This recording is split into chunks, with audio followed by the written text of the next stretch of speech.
Hi, everyone. We have a quick announcement before we get into the show today. SmartLogic, a custom web and mobile development shop behind this very podcast, is currently hiring. We're looking for a staff engineer with experience in Elixir, Ruby, Flutter, and more. Our team is fully remote, and we're open to applications from anywhere in the United States. You can read the full job description and apply at smartlogic.io/jobs. Now, on to the show.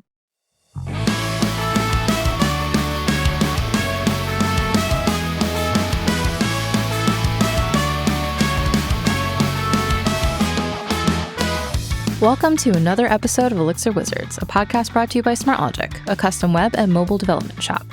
This is Season 10, where we are looking to the next 10 years of Elixir. We'll be talking with our guest about what the first 10 years might tell us about the future of Elixir. Hey everyone, I'm Owen Bickford, Senior Developer at SmartLogic. And I'm Dan Ivovich, Director of Engineering at SmartLogic. And we're your hosts for today's episode. For episode 5, we're joined by Mike Waud, Senior Software Engineer at SparkMeter, and Tony Winn, Lead Software Architect at Generac. In this episode, we're discussing the next 10 years of the beam on the electric grid. So, hello, Tony and Mike. How are you today? Hey, doing great. Hey, doing well. Good to see you. Awesome. Now, where are we talking to you from? Tony, which part of the country are you in? I'm in Tampa, Florida, born and raised. Awesome. Tampa, Florida. And Mike, what about you? I'm in Washington, D.C. For those of you who can see me on the camera here, there's a Capitol view. You can see I have a little Lego set of the Capitol. So I'm just down the street from you guys from Baltimore. That is excellent. Did you put that together? I did, yes. I did. That was me. Nice. That's awesome. Cool. So we're going to dig into the details of how your companies are using the beam to give us hopefully a more reliable energy grid.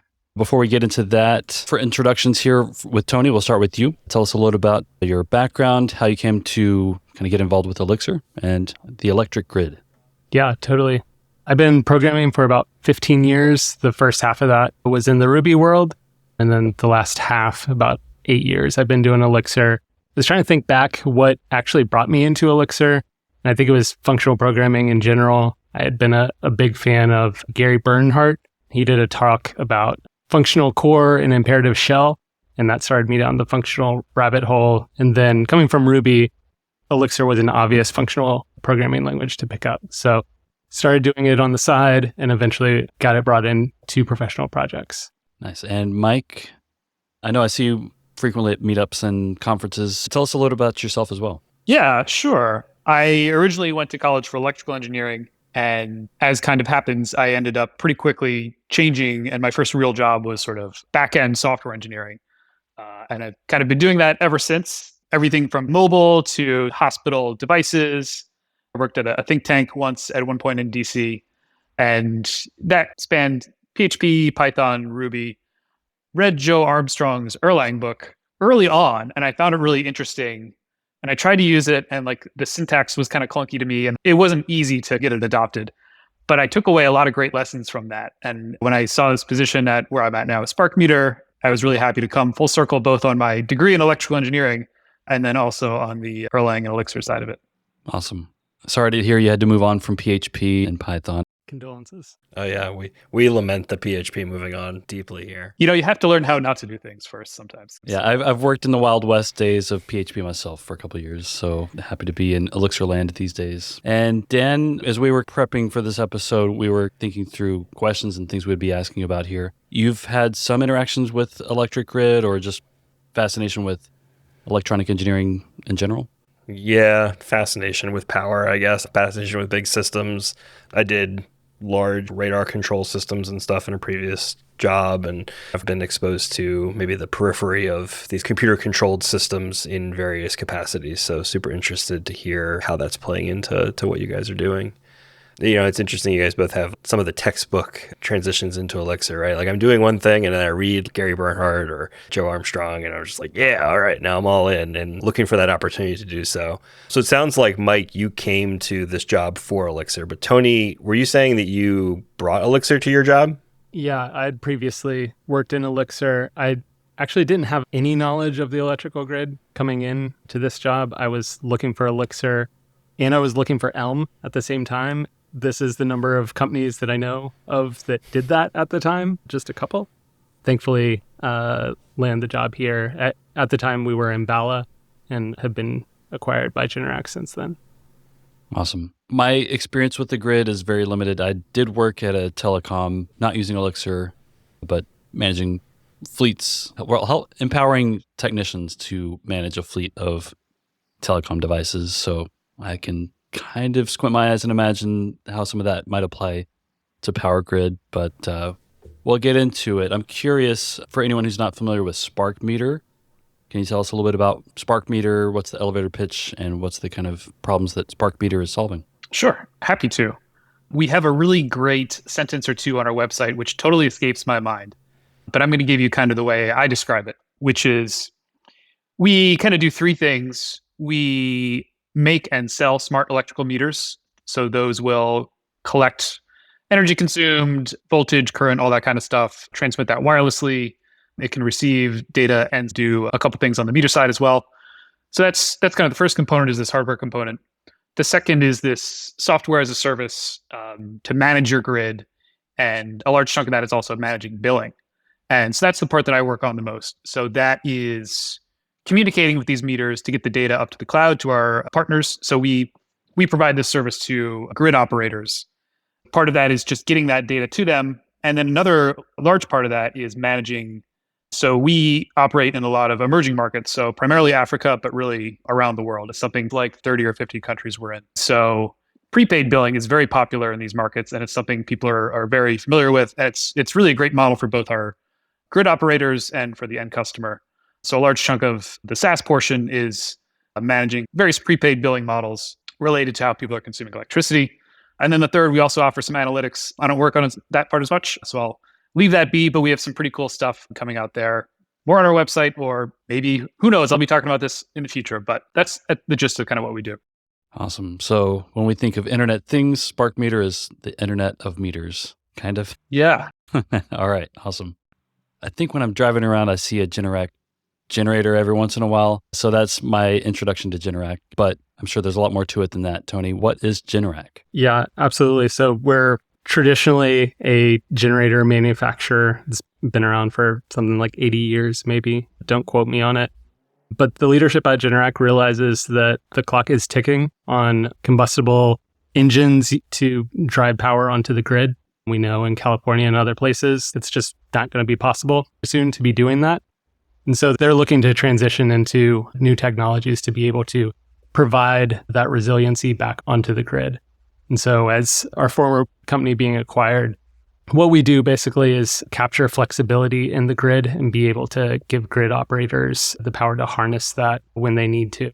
So instead of building additional gas peaker plants or something like that, they can have programs with assets that different homeowners might own. For instance, you might have some kind of thermostat program where you agree to allow the utility to knock down your thermostat a couple of degrees for a certain number of hours, as an example.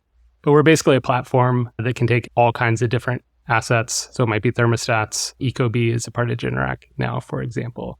But it might be a battery manufacturer. It might be a smart meter. It might be anything like that. Okay, so when I turn on eco mode on a smart thermostat, it's getting some signals from somewhere that maybe it's time to dial the temperature up or down just a little bit to save a little bit on costs.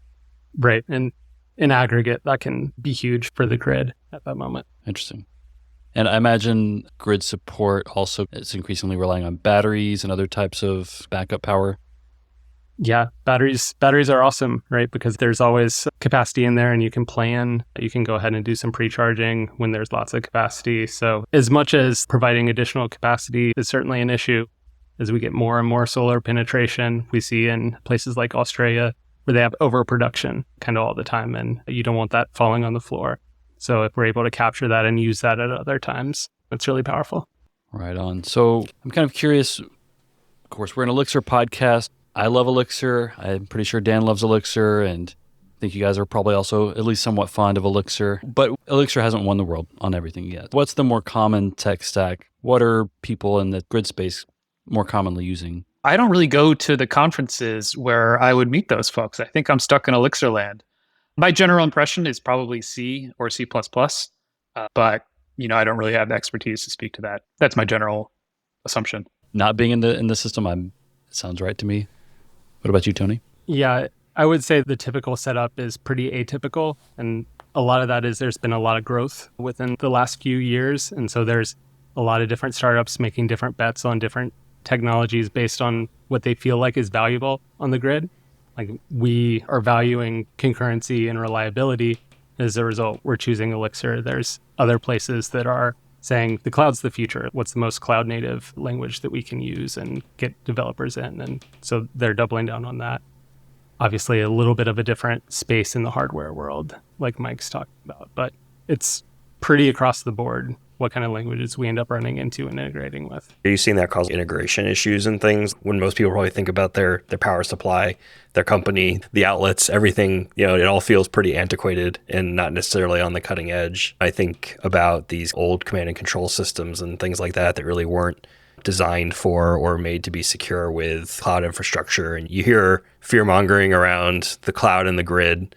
Do you see bringing these, like you said, cloud ready, highly networked technologies to this environment as a challenge, or has it been so hungry for a solution that it's working out? Yeah, from my perspective, it really depends on the customer and their use cases and what potentially they might be opening up and doing it. So we have some customers that are very, very conservative on it. Elixir's portability can help us here, where we can deliver you software that you can run off the cloud, right? We don't have to integrate with 1,000 different cloud services to give us our queues or whatever else we need.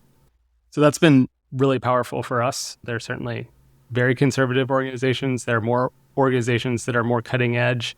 And so it starts to be a bit of a science project. Are you really invested in this? Because what you're talking about is huge. Within all organizations, there are these people that are dreamers and forward looking, and they're trying to get this done. And then there are going to be folks that are going to realize the risks that are there, and obviously regulatory environment and stuff like that. So it really just depends on the type of project and type of integrations that you're dealing with. A lot of those old school systems are going to be there for quite a long time. Yeah, I think it's super common that, you talk to enthusiastic young developers, right? And the idea of something having even a 10-year lifespan, much less much longer, is not something a lot of people can wrap their head around. So building for that environment brings a whole nother kind of set of complexity and challenges and things to consider when you're making these types of decisions.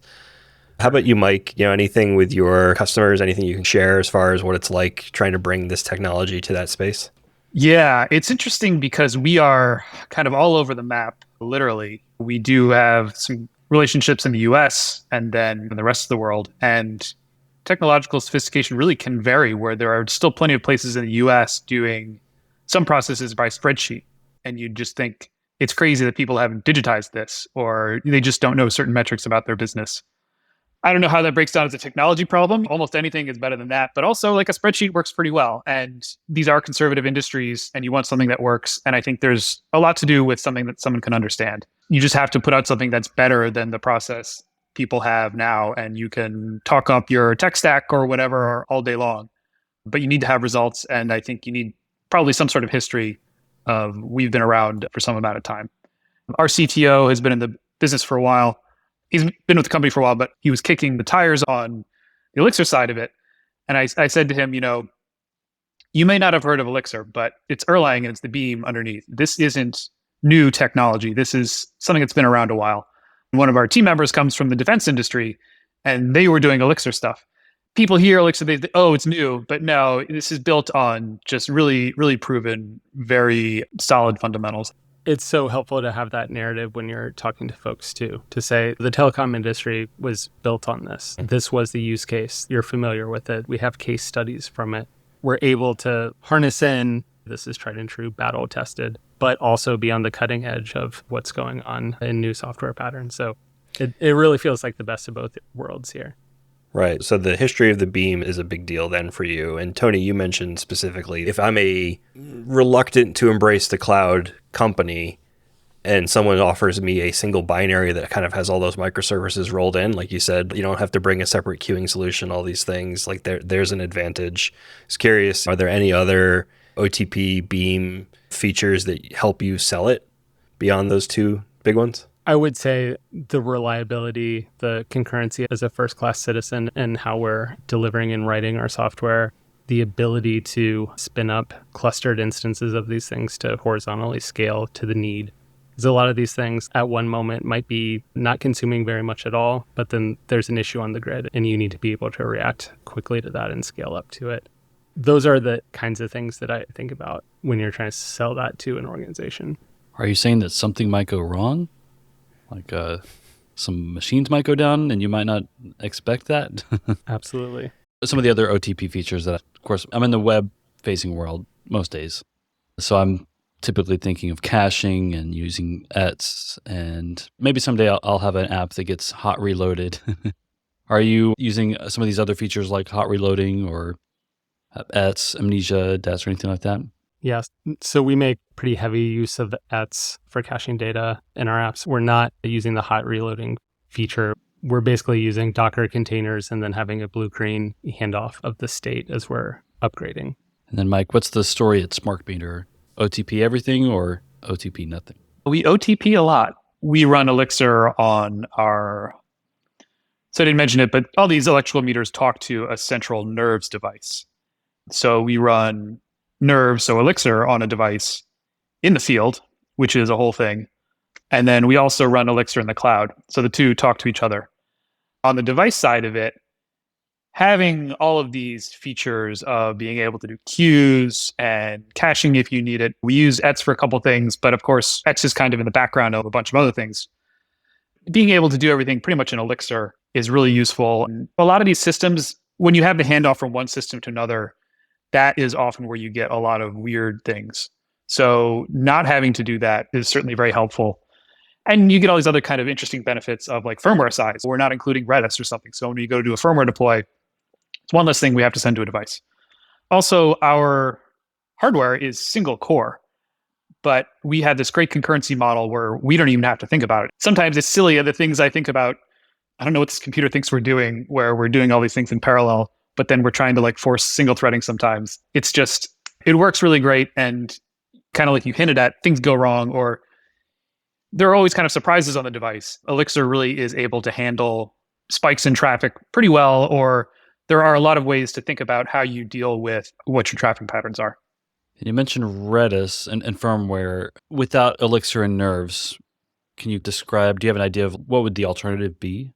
Yeah, it's interesting. There's kind of the like C, C++, much closer to the metal folks there. And I've heard from some folks who've switched to nerves. And that's really interesting just because there's, I don't know what you call maybe more modern techniques. I don't know. Unit testing is much easier to do. Being able to bring this up on your host computer. If you go to the nerves podcasts and documents, you get some really good information there on that. So that's kind of the C and C++ versus Elixir world. And just the idea that you can spend more time on your application logic and being productive, and you can take advantage of the concurrency model. So there's that. You can still run Python or JavaScript or something on these devices. I've seen people do it. I've run Python on devices myself. And that can work fine. You probably need Redis or something for your queue. That's probably the biggest thing you need. Maybe some other orchestration kind of helping stuff out there. I think anecdotally, I've seen Elixir be faster there, and having the compiler always helps. All the benefits we talked about, the concurrency, it's a great fit for devices. Fault tolerance and really the supervision trees, both for handling when things fail, but then also for system bring up and encapsulating where things are and limiting the blast radius is very helpful. Awesome. I see a lot of vigorous nodding from Tony. I imagine you're seeing some similar benefits if you're using nerves as well. Yeah, no, we're not leveraging nerves on our side, but certainly seeing all those similar benefits to server side, trying to be able to react to grid needs quickly. And yeah, limit failure because devices are going to do weird things in the real world.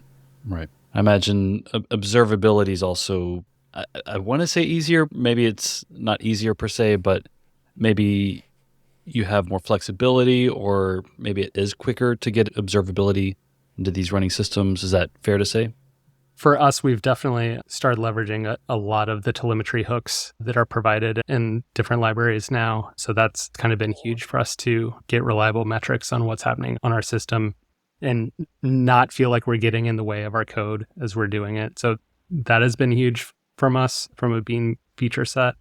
But yeah, there are times you're going in and you're hooking up to an observer and seeing what the heck is going on these processes right now. Yeah, same. We use telemetry a ton.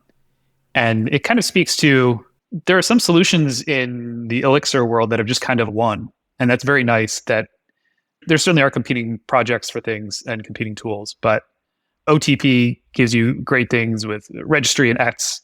And then knowing that telemetry is kind of the solution with a couple of variations depending what you want to do for reporters and backends is really helpful.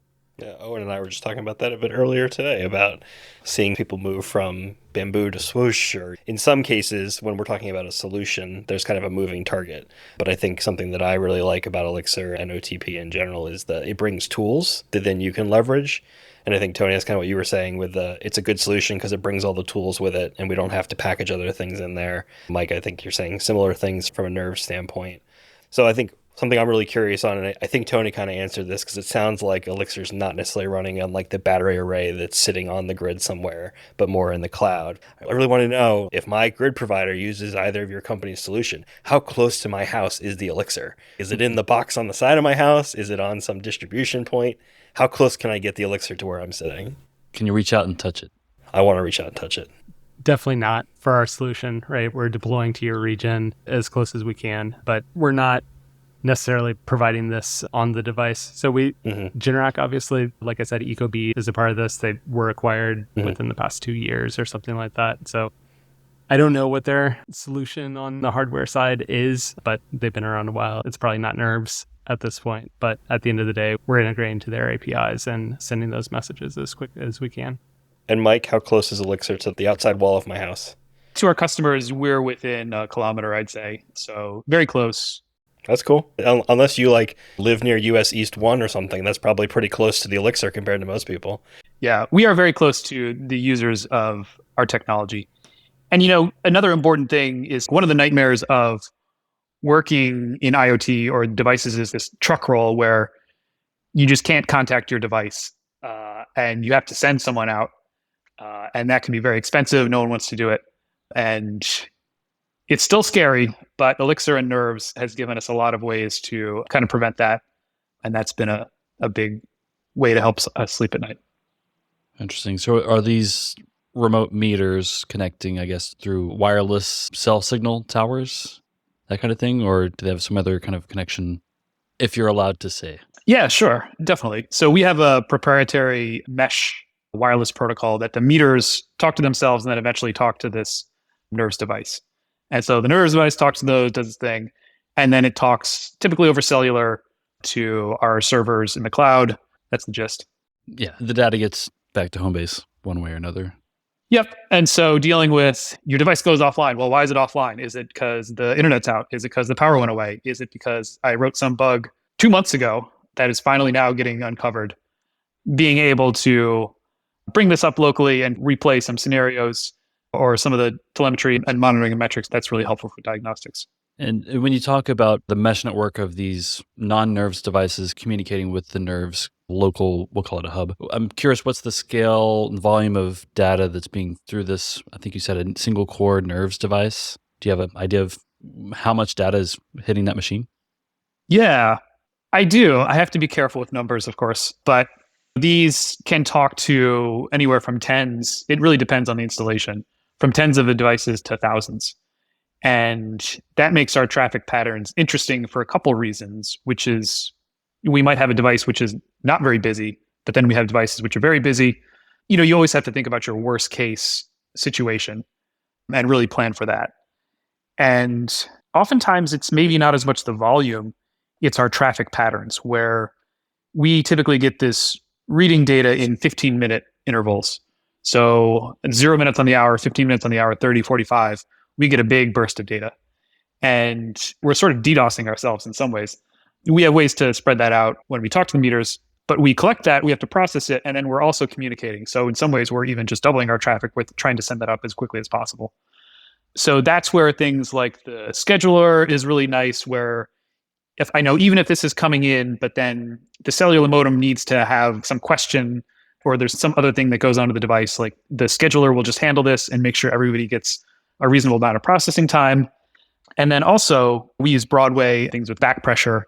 and having this idea of, well, even if we have a large queue of things, we can just process that as it goes in with the rest of the system. Awesome. So, and I'm thinking about, so let's say a blog, your traffic gets bursty if you go viral, right? Like you write the world's most excellent blog post and then everyone wants to go read it. So you're hitting your site. Maybe you're deployed to multiple regions or not. And if you're, I don't know, like a ticketing company or a sports company, like you're getting hit at different times based on events that are happening relevant to your system.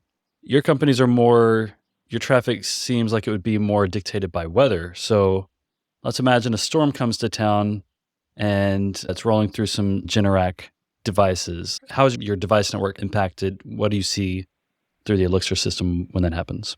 Yeah, totally. And this is a place where Elixir has a pretty big advantage over some of the cloud solutions out there because like you were talking about in the blog example, it's like you start a ramp so you can start preparing and know like, hey, this is happening. And that's not necessarily what a grid need looks like at all.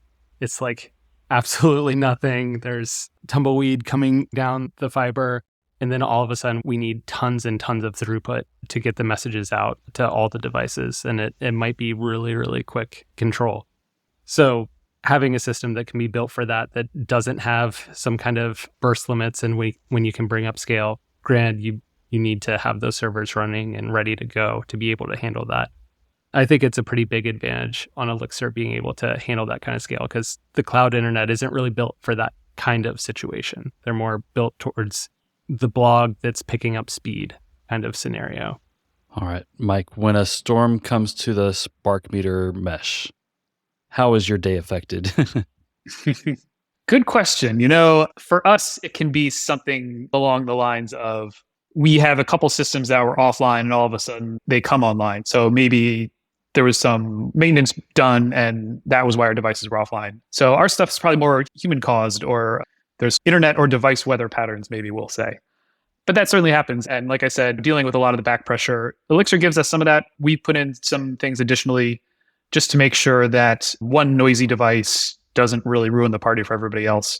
So definitely things to think about there. So we talked about the regulatory nature of this and the demand change of sources of power, being able to handle fluctuations in power, the unpredictability of the world, and how that impacts the business. Given the reality that you both see in the future of your business and the work that you need to do with Elixir, what do you want to see? What would be helpful? What are you hoping comes down the line? If you were core committing, what things would you want to add? Is there anything you think you need that you don't have today? There's a lot that I'm very thankful that I have. And when it came out, I didn't know that I needed it. I think the Elixir core team has been really good at getting to the heart of abstractions and creating the right, really powerful abstraction that just works and handles a bunch of use cases. The more and more the engineers that I work with can be good Elixir developers that are harnessing things in Elixir standard library and known best practices instead of us inventing new wheels on our side. We were mentioning Broadway and Gen Stage. Those have been huge abstractions, and that's not something that someone needs to teach all of the developers around them why this is important. It's within the community and it's talked about and people have their own experiences with it and are able to share it, and it's going to be useful the next place you go. And we're going to have people that come in that already know it. Those kinds of things are really huge for us. I think further maturity on tooling and distributed Elixir kind of things would be really helpful. I'm thankful for Horde and the work that's gone into it. I think that we've got more work to do in those kinds of situations to set ourselves up for success in a distributed Erlang environment as we move forward. There's a lot of power there for us to be able to leverage, and it can get complicated and tricky real quick. And so I think that there's some room for some really good abstractions there. We've already got some, but would love more of that. Oh, Tony, I'm so glad that you answered it that way. I'm so glad that I was on this episode. I'm thinking back, into the first episode and spent all week trying to think, what do I want to see? What have I enjoyed about this? And I think, Tony, what you just said, it makes some things that, because of the abstraction, they're more accessible. More accessible to the team, more accessible to try out, more accessible to deploy in the field without a whole lot of like pomp and circumstance around it. And yeah, maybe it's hard to predict what's going to come down the line, but when it gets in there, you know that it will be usable, that it will open up advantages that you didn't have before. And that's what's really exciting for me about the future of this language and what we're sitting here seeing on the horizon. Mike, do you have thoughts on the same? Yeah. In some ways, I feel like the beam was so far ahead of things, and then the world caught up in the cloud.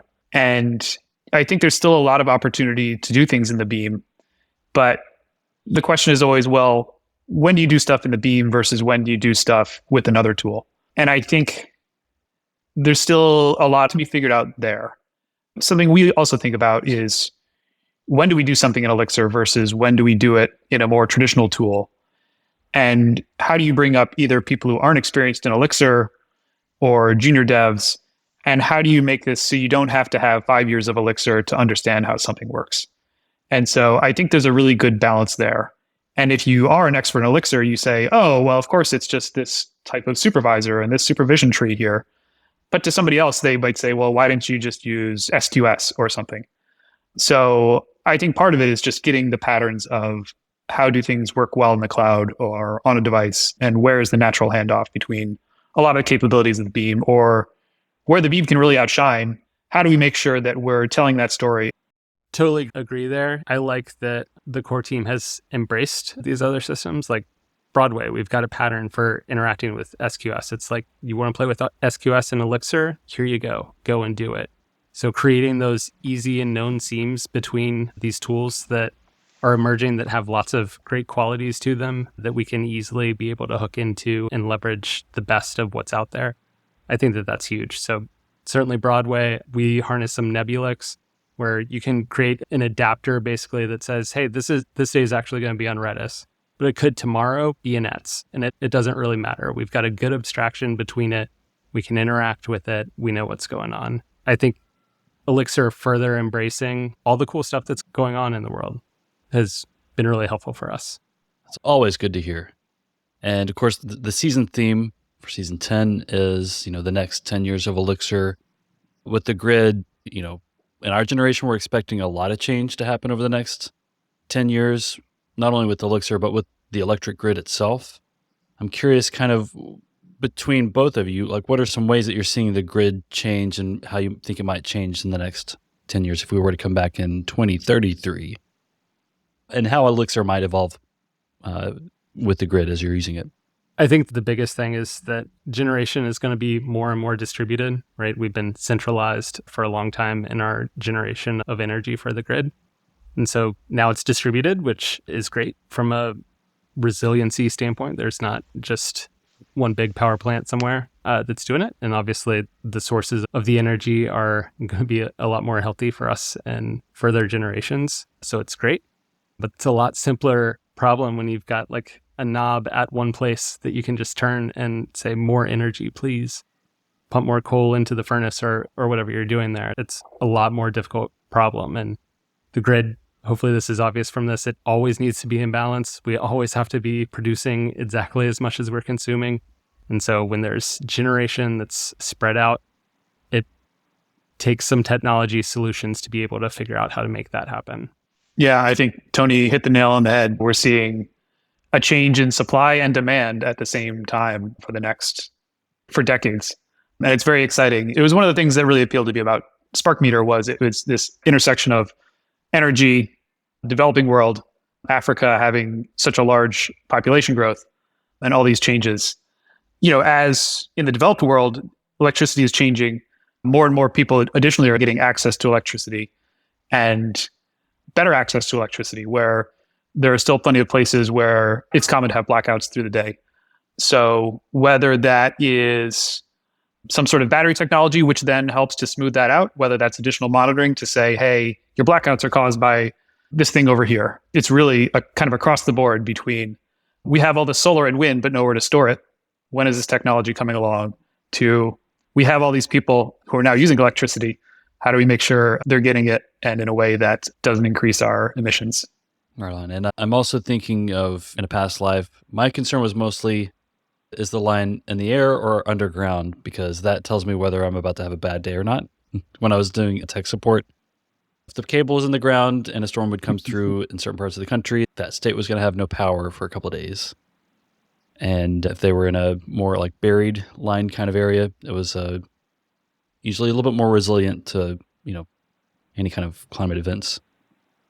ironically, for today's topic, like off-grid is becoming more of an option as well. If you have solar and you have some battery on-site capacity, then you may not necessarily need lines connected directly to your house. I think the use case right now is you live out in the woods or an island somewhere, and that's a little bit more high-tech now that you can be electrified. Are there other lessons worth learning from other parts of the globe as they become connected, either in a grid or off-grid kind of way?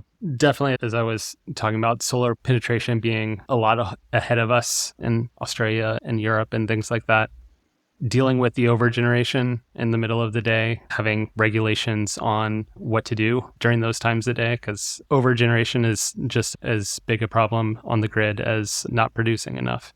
We're going to see more and more of those kinds of things as we get more solar penetration, which is great, but we're going to need to learn how to manage that in the States. And so that's coming. Obviously, growth of EVs and what does charging EVs do for our expectation on how much energy we need out of the grid when?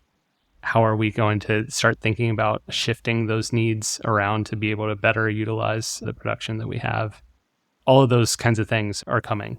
You've mentioned overgeneration a couple times, and it reminds me that I grew up near a hydro pump storage station, and I remember having no idea what it was, learning about it, and then recognizing the inefficiency of that, and yet how that's still better than just losing extra generation during the night, that all the inefficiency of pumping a bunch of water uphill is still better than dumping it as heat into the air. Those challenges, especially in this country, are generally kind of hidden from. We don't worry about it. And I think it is really an exciting time. Obviously, you both find this field particularly exciting. The rate of change here, both on the generation and on the consumption side, is particularly interesting. And it's cool to see how this technology we all love fits in.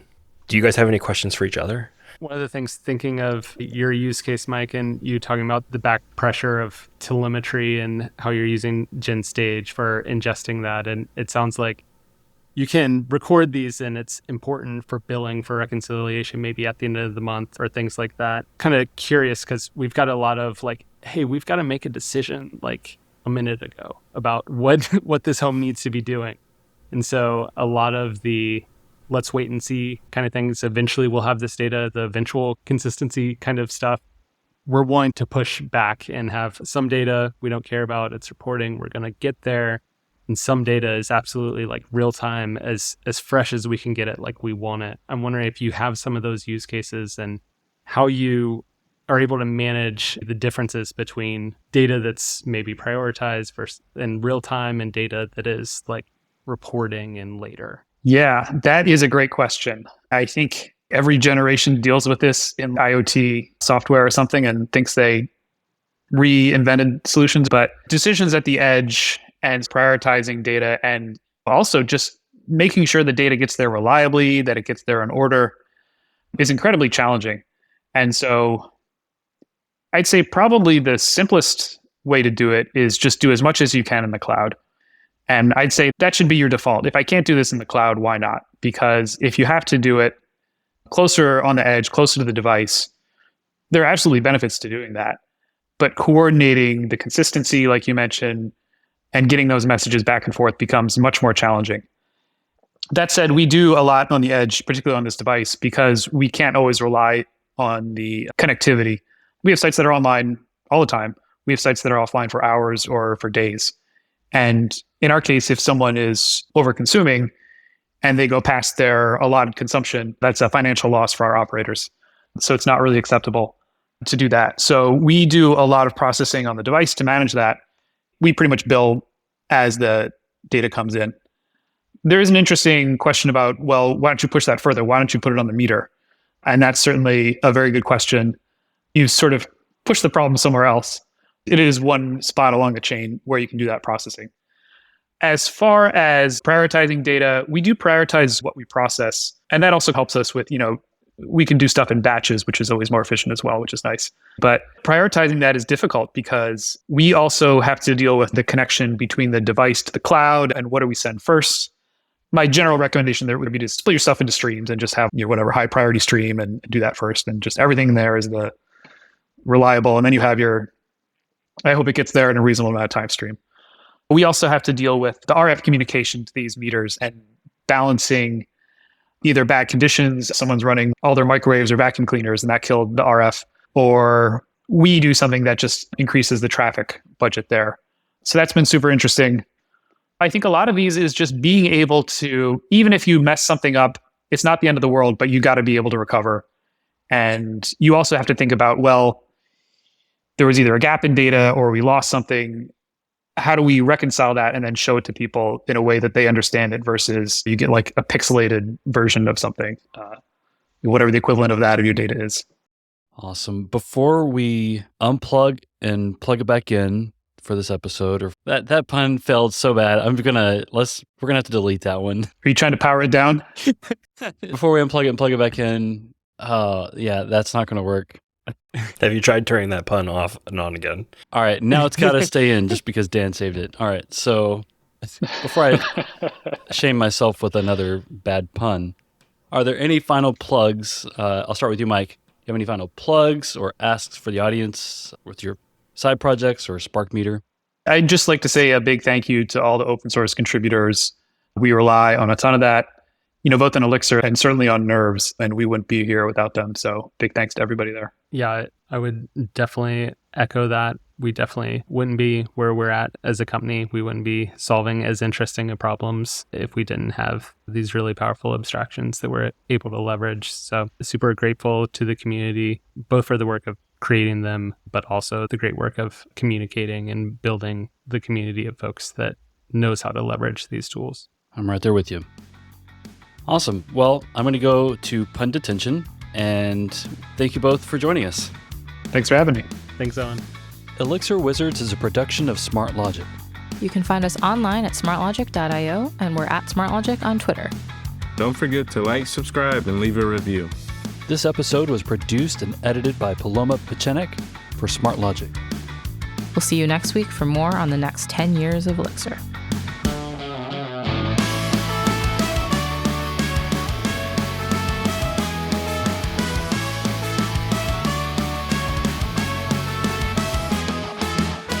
Hey, this is Yair Flicker, president of SmartLogic, the company that brings you this podcast.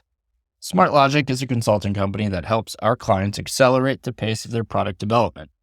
We build custom software applications for our clients, typically using Phoenix and Elixir, Rails, React, and Flutter for mobile app development. We're always happy to get acquainted, even if there isn't an immediate need or opportunity. And of course, referrals are always greatly appreciated. Please email contact@smartlogic.io to chat. Thanks, and have a great day.